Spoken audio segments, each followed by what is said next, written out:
everyone, it's Shannon. Welcome back to my channel. If you're new, please hit that subscribe button because you'll find new DIYs, tutorials, and new inspiration here every single Monday, Wednesday, and Friday. And if you hit the bell, you'll be one of the first to see when my videos are released. Today I have another Dollar Tree Christmas DIY for you. We're going to be using some of their wood signs to build a wood Christmas tree. I've seen these on Pinterest in different places and thought these are the perfect signs to make one really inexpensively. So let's go ahead and get started with the project. All right, so I am out in the she shed right now, and if you're new and you don't know what I'm talking about, check the link that I'll have in the description box below. We've basically been building me a she shed to work in, and this is going to be a space that is for filming and working and not for power tools and building. I have a workshop down in our basement that we already built. I'll link that playlist down below too, because we completely started from scratch in the basement and built a whole workshop down there. So if you want to see that, you can check that link down below too. But the reason that I'm out in the she shed right now is because all of my power tools are in here because we've used them to build the she shed with. So even though they're going to stay in here, I'm in here today to share this project with you. All right, so let me show you supplies and tools that I have out to build these trees with. I'm basically starting with these signs that are from the Dollar Tree. I have 6 of them here. We're gonna use 3 for each one of the trees we're gonna make. These are really, I wouldn't say they're solid wood, but they're almost like a pressed board, or they're really sturdy and thick, and they're gonna be great for these trees, so that's why I grabbed those for this project. If you can't find these at your Dollar Tree, you can also use 1x2 or even a 1x3 for this project, and you can get that from the hardware store. And then I also have a compound miter saw here that I'm going to be using.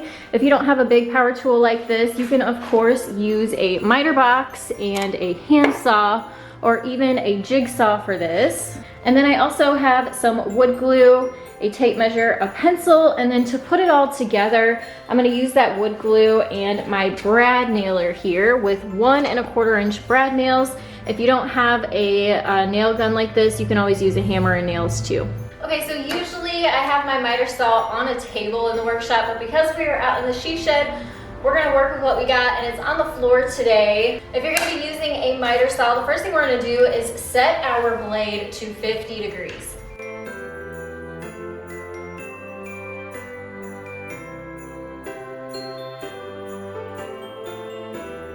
And if you're going to be using a hand saw or a jigsaw, you want to use one of these framing squares to mark your angles. If you're using a miter saw, it's got it all displayed down here on the bottom, so we just rotate our blade into place. And then we're going to cut 2 of our signs down to 50 degrees, and these are going to be put together to make the top of our tree. Now, as you can see here, instead of having this laid down flat, I have it sat up on its side. And we're just going to cut to this corner at our angle.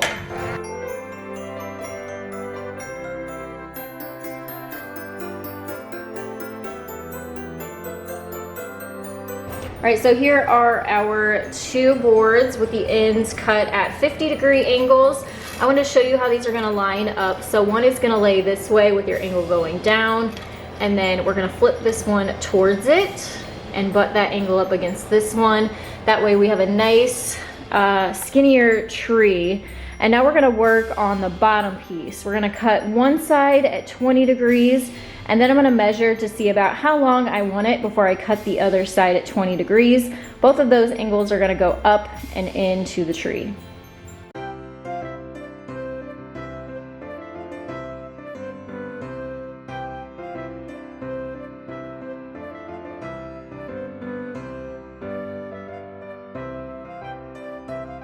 All right, so this is the angle that I just cut, the 20-degree angle, and I'm just gonna set this within the open space of our Christmas tree and make a little mark.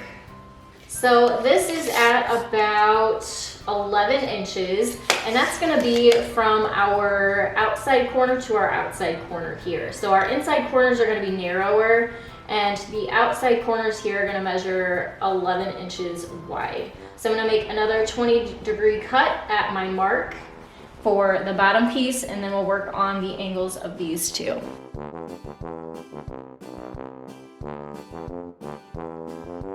And now I'm going to just set this in here.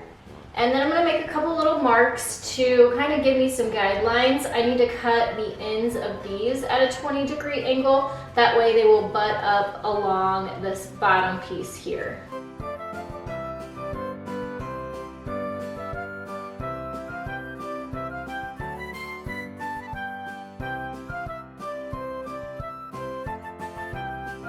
All right, so I had to do a little bit of adjusting with my length of this bottom piece to make all of my angles work as best as I could. So I want to give you exact measurements of this, so that'll save you having to do a bunch of adjustments, but however, you still may need to, just depending on what type of material you're using.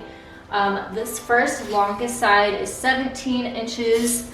From longest point to longest point, this one on this side, on this right side, is about 15 5/8 inches long. And then the bottom piece, long corner to long corner, is 10 inches long.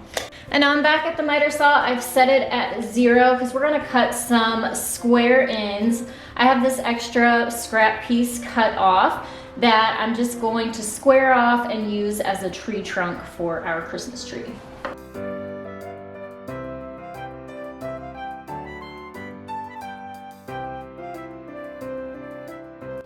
And then here is the tree trunk. It is, let me measure it for you really quickly so you can get an estimate on size.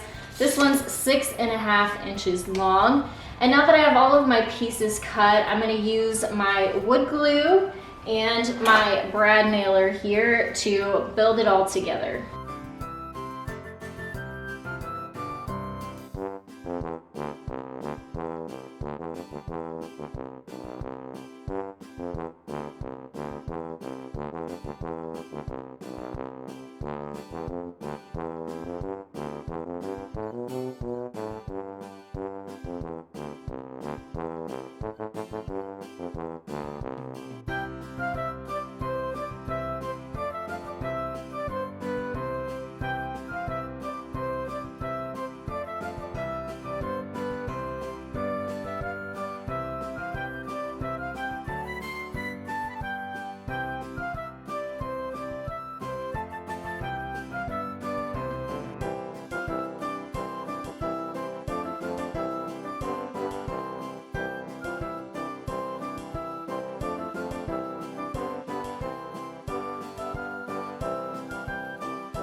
All right, so here it is all put together. You might want to sand it down a little bit, especially if you're using wood for this. You want to sand all of your pieces. I would do that before you actually build it.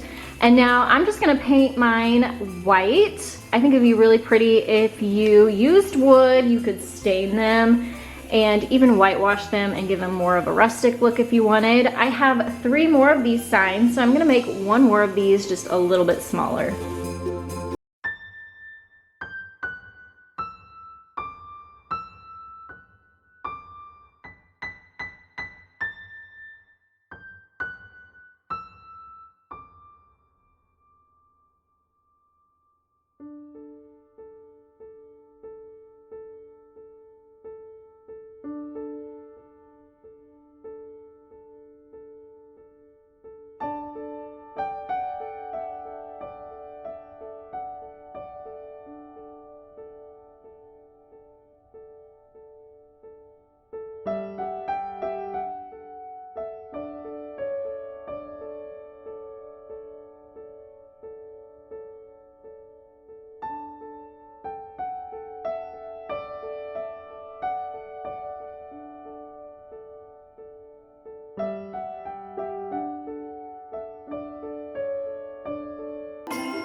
All right, so here is my smaller one all put together. You can see the size difference here compared to the first one.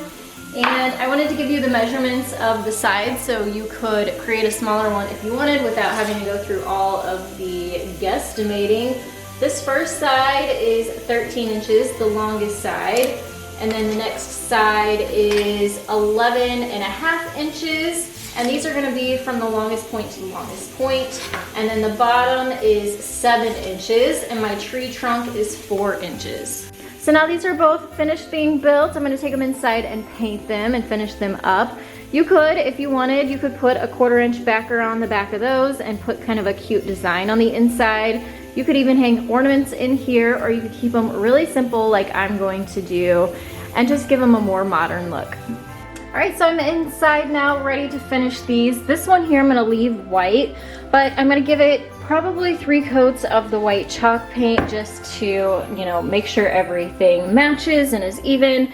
It may take, you know, 4 coats to get all of this wording covered up on the inside, since that's black and it's harder to cover up black against white. And then this one, I wanna give it more of a whitewashed look. So this one's gonna get a coat or 2 of the gray chalk paint first. And then I'm just gonna very gently brush on some white paint over the top of that to give it more of a weathered look.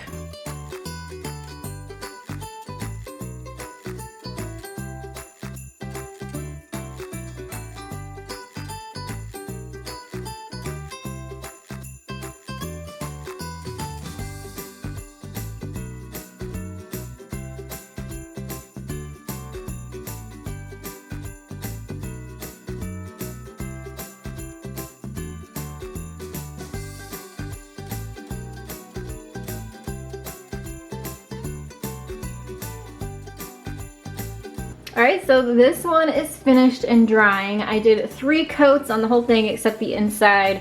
I did 4 coats to make sure I could cover up all the wording that was in there.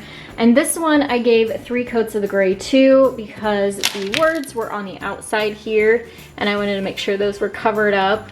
And now that this is dry, I'm gonna dry brush it. So like I said, I'm just gonna use my foam paintbrush and white chalk paint and just sort of rub some of the white paint into the gray so it'll have a weathered wood look.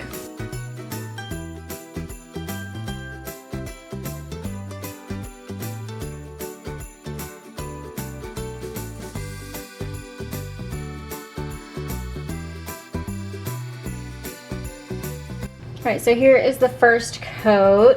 I just kind of do that sort of lightly. You want to see some of that gray coming through. I'm gonna let that dry, and then what I do is I come back in with some more white chalk paint and I do heavier streaks so it has more texture to it.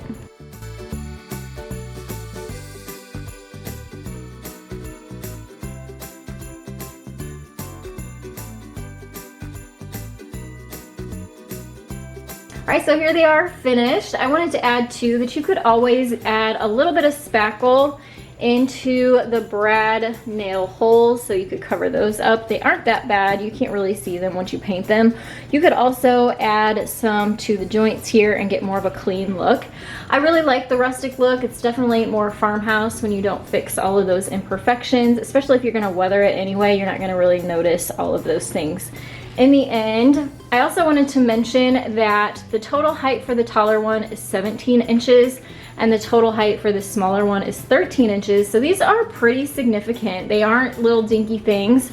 And because of the signs that I use, they're actually really heavy too.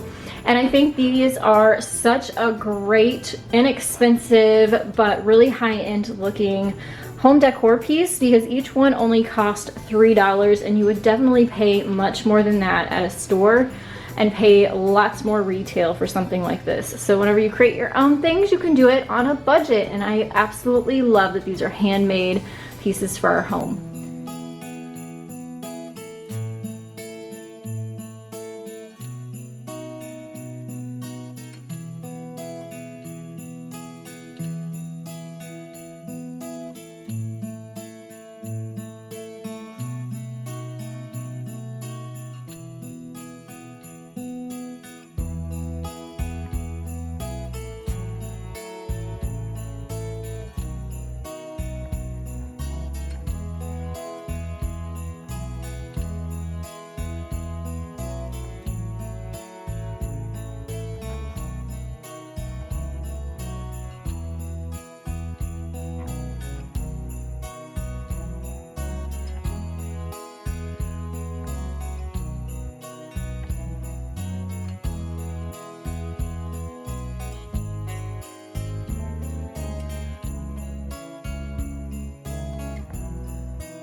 Thank you all so much for joining me for today's tutorial. I hope that it inspired you. Please give this video a thumbs up for me. If you haven't already, you can hit the subscribe button next to me, and I have more great holiday DIY tutorials below that. You can find me on Facebook and on Instagram for more inspiration, and I'll link those down below. Thanks so much again, and I'll see you next time. Bye everyone.